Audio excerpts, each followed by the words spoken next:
ಹುಚ್ಚನ ಮದುವೆಲಿ ಹುಂಡನೇ ಜಾಣ ಅಂತ ಒಂದು ಗಾದಿ ಇದೆ. ಅಂದ್ರೆ ನೀವು ಇಲ್ಲಿ ತಗೊಂಡ್ರೆ ಯಾರು ಫಸ್ಟ್ ಮನೆ ಕಟ್ಕೊಂತಾರೋ ಅವ್ನು ಬಚಾವ್.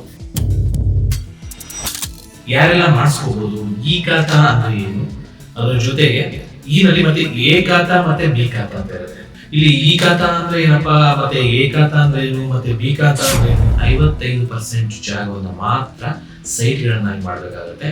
ಇನ್ನು ಮಿಕ್ಕಿದ್ದನ್ನ ಸರ್ಕಾರಕ್ಕೆ ಬಿಟ್ಕೊಡ್ಬೇಕು. ಸರ್ಕಾರಕ್ಕೆ ಬಿಟ್ಕೊಡ್ಬೇಕು ಅಂದ್ರೆ ಸಿದ್ದರಾಮಯ್ಯ ಬಿಟ್ಕೊಡೋದಲ್ಲ.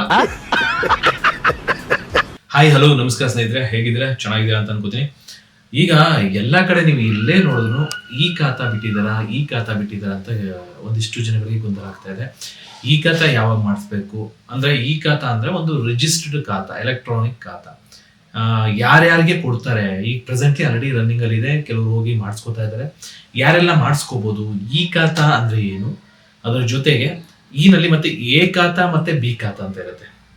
ಮತ್ತೆ ಒಂದು ಕನ್ಫ್ಯೂಷನ್, ಇಲ್ಲಿ ಈ ಖಾತಾ ಅಂದ್ರೆ ಏನಪ್ಪಾ, ಮತ್ತೆ ಎ ಖಾತಾ ಅಂದ್ರೆ ಏನು, ಮತ್ತೆ ಬಿ ಖಾತಾ ಅಂದ್ರೆ ಏನು, ಈ ತರ ಒಂದು ಕನ್ಫ್ಯೂಷನ್ ಇದೆ. ಇದು ನನಗೂ ಇತ್ತು, ಬಟ್ ಹಾಗಾಗಿ ನಾನು ತಿಳ್ಕೊಂಡ್ಮೇಲೆ ನಿಮ್ಗೂ ತಿಳಿಸ್ಕೊಳ್ಳೋಣ ಅಂತ ಒಂದು ಈ ವಿಡಿಯೋನ ಮಾಡ್ತಾ ಇದ್ದೀನಿ. ಏನಂದ್ರೆ ಸಿಂಪಲ್ ಆಗಿ ನಾನು ಅರ್ಥ ಆಗೋ ತರ ಹೇಳ್ಕೊಡ್ತೀನಿ. ಇದರಲ್ಲಿ ಈಗ ಈ ಖಾತಾ ಎಲ್ರಿಗೂ ಮಾಡ್ಕೊಡ್ತಾವ್ರೆ ಅನ್ನೋದು ಸರ್ಕಾರನೇ ಅನುಮೋದನೆ, ಅಂದ್ರೆ ಸರ್ಕಾರವೇ ಪರ್ಮಿಷನ್ ಕೊಟ್ಟಿದೆ, ಎಲ್ರಿಗೂ ಈ ಖಾತಾ ಮಾಡ್ಕೊಡಿ. ಈ ಖಾತಾ ಅಂದ್ರೆ ಎಲೆಕ್ಟ್ರಾನಿಕ್ ಖಾತಾ, ಒಂದು ರಿಜಿಸ್ಟರ್ಡ್ ವ್ಯಾಲಿಡ್ ಖಾತಾ, ಒಂದು ವ್ಯಾಲಿಡ್ ಆಗಿ ಒಂದು ಖಾತಾ ಅಂದ್ರೆ ಒಂದು ಅಕೌಂಟಬಿಲಿಟಿ, ಒಂದು ರಿಜಿಸ್ಟರ್. ಗೂಗಲ್ ಅಲ್ಲಿ ಆನ್ಲೈನ್ ನೋಡಿದ್ರೆ ನಮ್ಮ ಜಮೀನಿಗೆ ಈ ತರ ಒಂದು ಖಾತಾ ನಂಬರು ಈ ತರದೊಂದಿರುತ್ತೆ. ಸೊ ಈಗ ಅದಕ್ಕಿಂತ ಮುಂಚೆ ಇವಾಗ ಎ ಖಾತಾ ಅಂದ್ರೆ ಏನು, ಬಿ ಖಾತಾ ಅಂದ್ರೆ ಏನು, ಈಗ ನೀವು ಆಲ್ರೆಡಿ ಗೊತ್ತಿರ್ಬೋದು. ಹೌದಪ್ಪ, ನನ್ನ ಹತ್ರ ಖಾತೆ ಇದೆ, ನನಗೆ ಮಾಡ್ಕೊಟ್ಟಿದ್ದಾರೆ, ನಾನು ಆಲ್ರೆಡಿ ಟ್ಯಾಕ್ಸ್ ಕಟ್ತಾ ಇದ್ದೀನಿ, ಅಂದ್ರೆ ತೆರಿಗೆ ಕಟ್ತಾ ಇದ್ದೀನಿ, ಪಂಚಾಯತಿನಲ್ಲಿ ಕಟ್ತಾ ಇದ್ದೀನಿ, ಮತ್ತೆ ನಾನು BBMP ಆಫೀಸರ್ ಕಟ್ತಾ ಇದ್ದೀನಿ, ಅಥವಾ ಪುರಸಭೆ ಆಫೀಸರ್ಗಳಲ್ಲಿ ಕಟ್ತಾ ಇದ್ದೀನಿ ಅಂತ ನೀವು ಕೆಲವರು ಅಂದ್ಕೋಬಹುದು. ಪ್ರತಿಯೊಬ್ಬರು ತೆರಿಗೆ ಕಟ್ಟಬೇಕು. ಯಾಕೆ ಕಟ್ಟಬೇಕು ಅಂತಂದ್ರೆ, ನಮಗೆ ಸರ್ಕಾರದಿಂದ ಅಥವಾ ಪಂಚಾಯಿತಿಯಿಂದ ಯಾವುದೇ ಒಂದು ಇದರಿಂದ ನಮಗೆ ಮೂಲಭೂತ ಸೌಲಭ್ಯಗಳನ್ನ ಕೊಡ್ತಾರೆ. ಅಂದ್ರೆ ನೀರಿನ ವ್ಯವಸ್ಥೆ ಆಗ್ಬೋದು, ಚರಂಡಿ ವ್ಯವಸ್ಥೆ ಆಗ್ಬೋದು, ಬೀದಿ ದೀಪದ ವ್ಯವಸ್ಥೆ ಆಗ್ಬೋದು. ಇದನ್ನೆಲ್ಲ ಸರ್ಕಾರ ನಮಗೆ ಕೊಡುವಂಥದ್ದು. ನಾವೇನಾದ್ರೂ ಬೀದಿ ದೀಪನ ಹೋಗಿ ನಮ್ಮ ಜೇಬಿಂದ ಹೋಗಿ ನಾವು ಲೈಟ್ ಹಾಕಿಸ್ತೀವ, ಅಥವಾ ಬೀದಿ ದೀಪ ಹೋಗಿದ್ರೆ ನಾವು ವೈರ್ ಹಿಡಿತೀವ? ಇಲ್ಲ ತಾನೇ. ಸೊ ಇದೆಲ್ಲ ಸರ್ಕಾರದಿಂದ ಬರುವಂಥದ್ದು. ಮತ್ತೆ ಚರಂಡಿ ಏನಾದ್ರು ನಾವು ದುಡ್ಡು ಕೊಟ್ಟು ಮಾಡಿಸ್ತೀವ? ಇಲ್ಲ, ಸರ್ಕಾರ ಮಾಡಿಸ್ಕೊಳ್ಳೋದು. ಸೊ ಇದಕ್ಕೇನೆ ನಾವುಗಳು ಕಟ್ಟುವಂತ ತೆರಿಗೆಯಿಂದ ಸರ್ಕಾರ ನಮಗೆ ಮಾಡಿಸ್ಕೊಡುತ್ತೆ. ಓಕೆ, ಇದು ಒಂದು ಭಾಗ. ಸೊ ತೆರಿಗೆ ಕಟ್ತಾ ಇದೀವಿ ಆಲ್ರೆಡಿ, ಬಟ್ ಖಾತಾದಲ್ಲಿ ನಮಗೆ ಕನ್ಫ್ಯೂಷನ್ ಇದೆ, ಈಗೇನೋ ಮಾಡಿಸ್ಬೇಕಂತೆ ಅನ್ನೋದು. ಸೊ ಎ ಖಾತಾ ಅನ್ನೋದು ಬರೋದಾದ್ರೆ ಸಿಂಪಲ್ ಆಗಿ ಹೇಳ್ಬೇಕು ಅಂತಂದ್ರೆ, ಯಾವುದೇ ಒಂದು ಕೃಷಿ ಭೂಮಿಯನ್ನ ಸೊ ವಾಸಕ್ಕೆ ಯೋಗ್ಯವಾದ ರೀತಿಯಲ್ಲಿ ಕನ್ವರ್ಟ್ ಮಾಡುವಂಥದ್ದು. ಆ ಕನ್ವರ್ಟ್ ಮಾಡಿ ಮತ್ತೆ ಕೆಲವೊಂದು ರೂಲ್ಸ್ ಅಂಡ್ ರೆಗ್ಯುಲೇಷನ್ಸ್ ಇರುತ್ತೆ. ನೀವು ಯಾವುದೇ ಒಂದು ಭೂಮಿನ ಕನ್ವರ್ಟ್ ಮಾಡ್ಬೇಕಾದ್ರೆ ಅಧಿಕೃತ ಲೇಔಟ್ ಅಂತ ಕರಿತೀವಿ. ಅಂದ್ರೆ ಕನ್ವರ್ಟ್ ಮಾಡಿ ಸೇಲ್ ಮಾಡ್ತಾರಲ್ಲ, ಅದನ್ನ ಅಧಿಕೃತ ಲೇಔಟ್ ಅಂತ ಕರೀತಾರೆ. ಅದನ್ನ ಎ ಖಾತಾ. ಸೊ ಎ ಖಾತಾ ಬರಬೇಕು ಅಂದ್ರೆ ಏನೆಲ್ಲ ಕಂಡೀಷನ್ಸ್ ಇರುತ್ತಪ್ಪ ಅಂತಂದ್ರೆ, ನೀವು ಯಾವುದೇ ರೈತರಿಂದ ಪಡೆದಂತಹ ಜಮೀನನ್ನ ತಗೊಂಡಾದ್ಮೇಲೆ ಲೇಔಟ್ ಮಾಡುವಂಥವ್ರು, ಲೇಔಟ್ ಡೆವಲಪರ್ಸು, ಲ್ಯಾಂಡ್ ಡೆವಲಪರ್ಸು, ಅದೇನು ಡೆವಲಪ್ ಮಾಡಿ ಒಂದು ಲೇಔಟ್ ಮಾಡಿ ಮಾರ್ತಾರೋ ಸೈಟ್ನ, ಅವ್ರುಗಳು ಒಂದು ಅಧಿಕೃತ ಪ್ರಾಧಿಕಾರದಲ್ಲಿ ಹೋಗಿ, ಅಂದ್ರೆ ಈ ನಮ್ಮ ಸರ್ಕಾರದಲ್ಲಿ ಒಂದು ಅಧಿಕೃತ ಪ್ರಾಧಿಕಾರ ಇರುತ್ತೆ, BMRDA ಅಪ್ರೂವ್ಡ್ ಅಂತ ನಾವು ಹೇಳ್ತೀವಿ, ಬೆಂಗಳೂರು ಪ್ರಾಧಿಕಾರ. ಸೊ ಅದರಿಂದ ಅಪ್ರೂವ್ ಮಾಡಿಸ್ಕೋಬೇಕಾಗತ್ತೆ. ಒಂದು ಆ ಭೂಮಿನ ಅಪ್ರೂವ್ ಮಾಡ್ಬೇಕಾದ್ರೆ ಏನೆಲ್ಲ ಕಂಡೀಷನ್ಸ್ ಇರುತ್ತೆ, ಅದರಲ್ಲಿ ನಾವು ಲೇಔಟ್ ಮಾಡುವಾಗ 55%, ಅಂದ್ರೆ ನಾವು ಒಟ್ಟಾರೆ ಜಾಗವನ್ನ 55% ಜಾಗವನ್ನ ಮಾತ್ರ ಸೈಟ್ಗಳನ್ನಾಗಿ ಮಾಡ್ಬೇಕಾಗತ್ತೆ. ಇನ್ನು ಮಿಕ್ಕಿದ್ದನ್ನ ಸರ್ಕಾರಕ್ಕೆ ಬಿಟ್ಕೊಡ್ಬೇಕು ಅಂದ್ರೆ ಸಿದ್ದರಾಮಯ್ಯ ಬಿಟ್ಕೊಡೋದಲ್ಲ. ಸೊ ಸರ್ಕಾರಕ್ಕೆ ಬಿಟ್ಕೊಡ್ಬೇಕು ಅಂತಂದ್ರೆ ಮೀನ್ಸ್ ಆ ಲೇಔಟ್ ನಲ್ಲಿ ಚರಂಡಿಗೆ ಬಿಟ್ಕೊಡುವಂಥದ್ದು, ರೋಡಿಗೆ ಬಿಡುವಂಥದ್ದು, ಆಮೇಲೆ ನೀರಿನ ಟ್ಯಾಂಕಿಗೆ ಬಿಡುವಂಥದ್ದು, ಉದ್ಯಾನವನಕ್ಕೆ ಬಿಡುವಂಥದ್ದು. ಫಾರ್ ಎಕ್ಸಾಂಪಲ್ ಒಂದು 7% ಅಷ್ಟು ರಸ್ತೆಗೆ ಬಿಡುವಂಥದ್ದು, ಅಂದ್ರೆ ರೋಡ್ಗಳಿಗೆ, ಅಂದ್ರೆ ಲೇಔಟ್ ಒಳಗಡೆ ಇರ್ತಕ್ಕಂಥ ರೋಡ್ಗಳಿಗೆ. ಮತ್ತೆ ಇನ್ನು 8% ಪಾರ್ಕಿಗೆ, ಉದ್ಯಾನವನಕ್ಕೆ ಬಿಡುವಂಥದ್ದು. ಮತ್ತೆ ಇನ್ನ ಒಂದು 2% CA ಸೈಟ್ಸ್ ಅಂತ ಕರೀತಾರೆ, ಅಂದ್ರೆ ಸಿವಿಕ್ ಕಮ್ಯುನಿಟಿ ಸೈಟ್ಸ್ ಅಂತ. ಸೊ 2% ಏನಪ್ಪಾ ಅಂತಂದ್ರೆ, ಅಲ್ಲಿ ಕೆಲವೊಂದು ಬಸ್ ಸ್ಟ್ಯಾಂಡ್ಗಳು ಮಾಡ್ಲಿಕ್ಕೆ, ಆ ಲೇಔಟ್ ಒಳಗಡೆ ಹೋದಾಗ ಬಸ್ ಸ್ಟ್ಯಾಂಡ್ ಮಾಡ್ಲಿಕ್ಕೆ ಒಂದಿಷ್ಟು ಜಾಗ ಬೇಕಾಗುತ್ತೆ, ಅಥವಾ ಒಂದೇನಾದ್ರು ಕ್ಲಿನಿಕ್ಗಳು, ಹೆಲ್ತ್ ವಿಷಯಕ್ಕೆ ಸಂಬಂಧಪಟ್ಟಂತ ಕ್ಲಿನಿಕ್ಗಳನ್ನ ಮಾಡ್ಲಿಕ್ಕೆ ಜಾಗ ಬೇಕಾಗುತ್ತೆ. ಸೊ ಆ ತರ ಒಂದು ಸೈಟ್ಗಳನ್ನ ಸ್ವಲ್ಪ ಬಿಡ್ಬೇಕಾಗುತ್ತೆ, ಮೀಸಲಾಗಿ ಸರ್ಕಾರಕ್ಕೆ ಬಿಟ್ಕೊಡ್ಬೇಕಾಗುತ್ತೆ. ಅಂದ್ರೆ ಅದೇ ಸಪರೇಟ್ ಬಿಡ್ಬೇಕಾಗುತ್ತೆ, ಯಾರಿಗೂ ಮಾರಂಗಿಲ್ಲ. ಸೊ ಈ ತರ ಎಲ್ಲ ಬಿಟ್ಟು ಒಂದಿಷ್ಟು ಫೀಸ್ ಅಂತ ಇರುತ್ತೆ ಗೌರ್ಮೆಂಟ್ಗೆ ಸರ್ಕಾರಕ್ಕೆ ಒಂದಿಷ್ಟು ಫೀಸ್ ಕಟ್ಟಬೇಕಾಗುತ್ತೆ. ಫಾರ್ ಎಕ್ಸಾಂಪಲ್ 1 ಎಕರೆಗೆ 55,000 ಅಂತ ಇರಬಹುದು, ಬಟ್ ನಾನು ಎಲ್ಲೋ ಕೇಳ್ಪಟ್ಟಿರೋದು 1 ಎಕರೆಗೆ 55,000 ರೂಪಾಯಿ ಹಂಗೆ ಗೌರ್ಮೆಂಟ್ಗೆ ಫೀಸ್ ಕಟ್ಟಿ, ಸೊ ಅವರು ಅಪ್ರೂವ್ ಮಾಡ್ಕೋಬೇಕಾಗುತ್ತೆ. ಇದೆಲ್ಲ ಪ್ಲಾನಿಂಗ್ ಮಾಡಿ, ಅಂದರೆ ಲೇಔಟ್ ಪ್ಲಾನಿಂಗ್ ಮಾಡಿ, ಸೈಟ್ಗಳನ್ನ ಪ್ಲಾನಿಂಗ್ ಮಾಡಿ, ಉದ್ಯಾನವನ ಪ್ಲಾನಿಂಗ್ ಮಾಡಿ, ರಸ್ತೆನ ಪ್ಲಾನಿಂಗ್ ಮಾಡಿ, ಇದನ್ನೆಲ್ಲ ಪ್ಲ್ಯಾನ್ ಮಾಡಿ ಇದನ್ನು ಅವರಿಗೆ ಕೊಟ್ಟು, ಅವರು ಇದನ್ನು ನೋಡಿ ವೆರಿಫೈ ಮಾಡಿ ಅಪ್ರೂವ್ ಮಾಡಿ, ಓಕೆ ಇದು ವಾಸಕ್ಕೆ ಯೋಗ್ಯವಾದಂತಹ ಲೇಔಟ್, ಇದನ್ನು ಮಾರಿ ನೀವು ಅಂತ ಅಪ್ರೂವ್ ಮಾಡಿ ಕೊಡ್ತಾರೆ. ಸೊ ಈಗ ಇವರೆಲ್ಲ ಡಾಕ್ಯುಮೆಂಟ್ಸ್ನ ಇಟ್ಕೊಂಡು ಅದ್ರ ಮುಖಾಂತರ ಸೈಟ್ಗಳನ್ನ ಮಾರ್ತಾ ಹೋಗ್ತಾರೆ. ಸೊ ಇದಕ್ಕೆ ನಿಮಗೆ ಎ ಖಾತಾ ಸಿಗುತ್ತೆ. ಎ ಖಾತಾ ಅಂದರೆ ಆ್ಯಕ್ಚುಲಿ ಎ ಖಾತಾ ಅಂದರೆ ಅಧಿಕೃತ ಖಾತಾ ಅಷ್ಟೇ. ಮತ್ತು ಇನ್ನು ಬಿ ಖಾತಾ ಅಂದರೆ ಏನಪ್ಪ ಅಂದರೆ ಅನಧಿಕೃತ ಖಾತಾ. ಅಂದರೆ ಅಧಿಕೃತ ಅಲ್ಲ, ಸರ್ಕಾರದಿಂದ ಪರ್ಮಿಷನ್ನೇ ಇರೋದಿಲ್ಲ ಇದಕ್ಕೆ, ಈ ಬಿ ಖಾತಾಗೆ.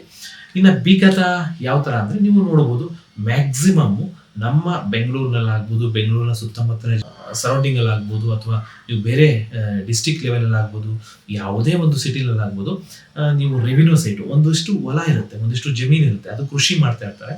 ಅಂಥ ಜಮೀನನ್ನು ಯಾರೋ ಒಬ್ಬ ಡೆವಲಪರ್, ಸೈಟ್ ಮಾಡುವಂಥ ಒಬ್ಬ ಡೆವಲಪರು ಅಥವಾ ಕೆಲಸದ ಓನರ್ಗಳೇ ಮಾಡಿಬಿಡ್ತಾರೆ, ಸೈಟ್ ಓನರ್ ಲ್ಯಾಂಡ್ ಓನರೇ ಮಾಡಿಬಿಡ್ತಾರೆ, ಅಥವಾ ಯಾರೋ ಒಬ್ಬರು ಡೆವಲಪರ್ ತೊಗೊತಾರೆ, ಅಥವಾ ಒಂದು ಸಂಸ್ಥೆ ಆಗಿರ್ಬೋದು, ಅಥವಾ ಒಬ್ಬ ವ್ಯಕ್ತಿ ಆಗಿರ್ಬೋದು, ಸಂಸ್ಥೆ ಆ ಪ್ರಾಪರ್ಟೀಸು ಈ ಪ್ರಾಪರ್ಟೀಸ್ ಅಂತ ಆ್ಯಡ್ ಮಾಡ್ತಿರಲ್ಲ ಅವರೆಲ್ಲ ಆಗಿರ್ಬೋದು, ಸಂಸ್ಥೆಯವರು ಆಗಿರ್ಬೋದು ಅಥವಾ ವ್ಯಕ್ತಿ ಆಗಿರ್ಬೋದು, ಅದನ್ನು ತಗೊಂಡು ಯಾವುದೇ ರೀತಿ ಪರ್ಮಿಷನ್ ತೊಗೊಳ್ಳೋದಿಲ್ಲ. ಅಂದರೆ 55% ಮಾತ್ರ ರಸ್ತೆ ಸೈಟ್ ಮಾಡೋದು, 45% ಪಾರ್ಕು ಅದು ಇದು ಏನೂ ಮಾಡೋದಿಲ್ಲ. ಒಂದು 20 ಅಡಿ 25 ಅಡಿ ರೋಡ್ ಬಿಡ್ತಾರೆ, 1-2 ಅಡಿ ಚರಂಡಿ ಬಿಡ್ತಾರೆ, ಇಷ್ಟು ಬಿಟ್ಬಿಟ್ಟು ಮಿಕ್ಕಿದ್ದನ್ನೆಲ್ಲ ಸೈಟು ಕಲ್ಲು ಹಾಕೋದು. ಅದು ಆ್ಯಕ್ಚುಲಿ ಕನ್ನಡದಲ್ಲಿ ಹೇಳಬೇಕು ಅಂದರೆ, ಒಂದು ಆಡು ಭಾಷೆ ಹೇಳ್ಬೋದು, 4 ಕಲ್ಲಿನ ಸೈಟು. ಅಂದರೆ 4 ಕಲ್ಲು ಹಾಕ್ಬಿಟ್ಟು ಇದು ಸೈಟ್ ನಂಬರ್ ಇಷ್ಟು, ನೆಕ್ಸ್ಟ್ ಅದು ಪಕ್ಕದಿಂದ 4 ಕಲ್ಲು ಹಾಕ್ಬಿಟ್ಟು ಸೈಟ್ ನಂಬರ್ ಇಷ್ಟು, 2, 3, 4, 5 ಅಂತ ಈಗ ಒಂದು ಪಕ್ಕ ಜೋಡಿಸ್ಕೊಂಡು ಹೋಗ್ತಾ ಇರ್ತಾರೆ.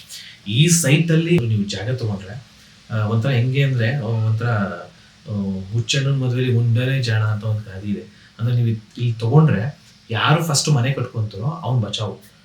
ಅಂದರೆ ಅವ್ನು ಎಲ್ಲಿ ಕಟ್ಕೋತಾನೋ ಆ ಕಲ್ಲು ನೋಡ್ಬಿಟ್ಟು ಎಲ್ಲಿ ಮನೆ ಕಟ್ಕೋತಾನೋ, ಇನ್ನು ನೆಕ್ಸ್ಟ್ ಮನೆ ಕಟ್ಟೋರು ಅಲ್ಲಿಂದ ಅಳತೆ ಮಾಡಬೇಕು, ಇಲ್ಲಿಂದ ಇಲ್ಲಿಗೆ ಸೈಟ್ ನಂಬರ್ ಇಷ್ಟು, ಇಲ್ಲಿಂದ ಇಲ್ಲಿಗೆ ಸೈಟ್ ನಂಬರ್ ಇಷ್ಟು, ಅಳತೆ ಮಾಡಿ ನೆಕ್ಸ್ಟ್ ಮನೆ ಕಟ್ಕೊಳ್ಬೇಕು. ಅಂದರೆ 1-2 ಅಡಿ ವರ್ತಿಸಿದ್ರೆ ಏನು ಮಾಡೋಕ್ಕಾಗಲ್ಲ.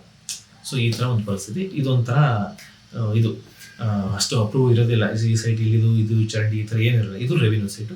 ಇದಕ್ಕೆ ನಿಮಗೆ ಬಿ ಖಾತಾನ ಕೊಡ್ತಾರೆ. ಸೊ ಇವಾಗ ಏನು ಸರ್ಕಾರ ಮಾಡಿದೆ ಅಂದರೆ, ಬಿ ಖಾತಾ ಈ ಖಾತಾ ಯಾವುದೇ ಇರಲಿ ನಿಮಗೆ ಈ ಖಾತಾ ಕೊಡ್ತೀವಿ ಅಂತ. ಅಂದರೆ ಈ ಖಾತಾ ಎಲೆಕ್ಟ್ರಾನಿಕ್ ಖಾತಾ. ಈಗ ಪ್ರೆಸೆಂಟ್ಲಿ ರನ್ನಿಂಗಲ್ಲಿ ನಿಮಗೆ ಯಾವುದು ಈ ಖಾತಾ ಇದೆ, ಯಾವುದೆಲ್ಲ ಅಧಿಕೃತ ಲೇಔಟ್ಗಳಿದೆ, ಯಾವುದೆಲ್ಲ ಈ ಸರ್ಕಾರದ ನಿಯಮಗಳನ್ನು ಅನುಸರಿಸಿ ಲೇಔಟ್ನ ಮಾಡಿರ್ತಾರೆ, ಅಂಥದಕ್ಕೆ ಆಲ್ರೆಡಿ ನಿಮಗೆ ಈ ಖಾತಾನ ಕೊಡ್ತಾ ಇದ್ದಾರೆ. ಸೊ ಇದನ್ನು ಆನ್ಲೈನಲ್ಲಿ ಅಪ್ಲೈ ಮಾಡ್ಬೋದು. ಇದಕ್ಕೆ ಜಸ್ಟು ಸೇಲ್ ಡೀಡ್ ಇರಬೇಕು, ಮತ್ತು ID ಪ್ರೂಫ್ ಬೇಕು. ID ಪ್ರೂಫ್ ಅಂದರೆ ಅಡ್ರೆಸ್ ಪ್ರೂಫ್ ಬೇಕಾಗುತ್ತೆ. ಅದಕ್ಕೆ ಮುಂಚೆ ಟೆಂಪ್ರರಿ ಖಾತಾ ಇದ್ದರೆ ಅದು ಖಾತಾ ಬೇಕಾಗುತ್ತೆ. ಅದನ್ನು ಕೊಟ್ಟರೆ ನಿಮಗೆ ಈ ಖಾತಾ ಕೊಡ್ತಾರೆ. ಈ ಖಾತಾ ಇರೋರಿಗೆ, ಅಂದರೆ ಇದೆಲ್ಲ ಅಪ್ರೂವ್ ಇರೋರಿಗೆ. ಇನ್ನು ರೆವಿನ್ಯೂ ಸೈಟು ಮತ್ತು ಗ್ರಾಮ ಠಾಣೆಗಳು ಈ ಥರದ್ದೆಲ್ಲ ಬರುತ್ತಲ್ಲ, ಈ ಥರಕ್ಕೆ ಈಗ ಪ್ರೆಸೆಂಟ್ಲಿ ಗ್ರಾಮ ಠಾಣೆಗೂ ಕೊಡ್ತಾವ್ರಂತೆ ಈ ಖಾತಾನ. ಇನ್ನು ರೆವಿನ್ಯೂ ಸೈಟ್ಗಳಿಗೆ ಅಂದರೆ ಬಿ ಖಾತಾ ಯಾವ್ಯಾವ್ದಿದೆ ಇದಕ್ಕೆ, ಇದು ಅನಧಿಕೃತ ಸೈಟ್ಗಳಂತಲೇ ಸರ್ಕಾರ ಟೈಟಲ್ ಇಟ್ಟಿದ್ದಾರೆ. ಅಂದರೆ ಆದರೂ ಮ್ಯಾಕ್ಸಿಮಮ್ ನಮ್ಮ ಭಾರತದಲ್ಲಿ, ಯಾಕೆಂದರೆ ನಮ್ಮದು ಮಧ್ಯಮ ವರ್ಗದ ದೇಶ, ಡೆವಲಪಿಂಗ್ ಕಂಟ್ರಿ, ಅದ್ರ ಜೊತೆಗೆ ಎಲ್ಲರೂ BBMP ಅಥವಾ BMRD ಅಪ್ರೂವ್ಡ್ ಸೈಟ್ನೇ ತೊಗೊಳಕ್ಕೆ ಆಗಲ್ಲ. ಹಾಗಾಗಿ ಈ ಥರ ರೆವಿನ್ಯೂ ಸೈಟ್ನೇ ತುಂಬ ಜನ ತೊಗೊಂಡಿರೋದು, ಅದರಲ್ಲಿ ತಪ್ಪೇನಿಲ್ಲ. ಆ್ಯಕ್ಚುಲಿ ಪ್ರಜಾಪ್ರಭುತ್ವದಲ್ಲಿ ಪ್ರತಿಯೊಬ್ಬರಿಗೂ ಬದುಕು ಹಕ್ಕಿದೆ, ಅವ್ನು ತೊಗೊಂಡು ಬದುಕ್ತಾ ಇದ್ದಾನೆ, ಮನೆ ಕಟ್ಕೊಂಡು ಜೀವನ ಮಾಡ್ತಾ ಇದ್ದಾನೆ, ಆಯಿತಾ. ಆದರೆ ಹಾಗಾಗಿ ಮ್ಯಾಕ್ಸಿಮಮ್ ಅದೇ ಇರೋದು. ಸೊ ಅಂಥವ್ರಿಗೆ ಇವಾಗ ಸರ್ಕಾರದ ಸ್ಟ್ಯಾಂಪ್ ಡ್ಯೂಟಿ ಏನೋ ಮೀನ್ಸ್ ಫೀಸ್ನ ಕಟ್ಟಿಸ್ಕೊಂಡು ಅದನ್ನು ಅಧಿಕೃತವನ್ನು ಮಾಡಿಕೊಡ್ತಾ ಇದ್ದಾರೆ. ಅಂದರೆ ಈ ಖಾತಾ ಮಾಡಿಕೊಡ್ತಾ ಇದ್ದಾರೆ ಅನ್ನೋ ಒಂದು ಇದೆ. ಬಟ್ ಇನ್ನು ಸದ್ಯಕ್ಕೆ ಈ ರೆವಿನ್ಯೂದಲ್ಲಿ ಇನ್ನೂ ಬಿಟ್ಟಿಲ್ಲ. ರೆವಿನ್ಯೂದವ್ರಿಗೆ ಈ ಖಾತಾನ ಕೊಡ್ತಾ ಇಲ್ಲ ಪ್ರೆಸೆಂಟ್ಲಿ. ಇನ್ನೊಂದು 2-3 ದಿನದಲ್ಲಿ ಬರ್ಬೋದು, 28ಕ್ಕೇನೋ ಬರುತ್ತೆ ಅನ್ನೋ ಒಂದು ನ್ಯೂಸ್ ಇದೆ. ಬಟ್ ಗೊತ್ತಿಲ್ಲ, ಬಂದಾದಮೇಲೆ ಅಪ್ಡೇಟ್ ಮಾಡ್ತೀನಿ. ಅದರ ಅವಶ್ಯಕತೆ ಪ್ರತಿಯೊಬ್ಬರಿಗೂ ಇರುತ್ತೆ. ತುಂಬ ಜನ ಕಾಯ್ತಾ ಇದ್ದಾರೆ ಈ ಖಾತಾ ಮಾಡಿಸೋದಕ್ಕೆ. ಈಗ ಪ್ರೆಸೆಂಟ್ಲಿ ಎ ಖಾತಾ ಯಾರಿದೆ ಅಂದರೆ ಮೀನ್ಸ್ ಅಧಿಕೃತ ಲೇಔಟ್ಗಳು ಯಾರಿದ್ದಾರೋ ಅವರೆಲ್ಲ ಮಾಡಿಸ್ಕೋಬೋದು ಇವಾಗ. ಮತ್ತು ಗ್ರಾಮ ಠಾಣೆಗಳು ಮಾಡಿಸ್ಕೋಬೋದು, ಬೇರೆಯವರೆಲ್ಲ ಮಾಡಿಸ್ಬೋದು. ಬಟ್ ರೆವಿನ್ಯೂ ಲಿಮಿಟ್ಸ್ ಇರುವಂಥದ್ದು ಇನ್ನೂ ರೆವಿನ್ಯೂ ಜಾಗದವನು ಮಾಡ್ಸೋಕ್ಕಾಗಲ್ಲ. ಸದ್ಯಕ್ಕೆ ಮುಂದೆ ಬಿಟ್ಟಾಗ ಮಾಡಿಸ್ಬೇಕು. ಇದಿಷ್ಟು ಮಾಹಿತಿ.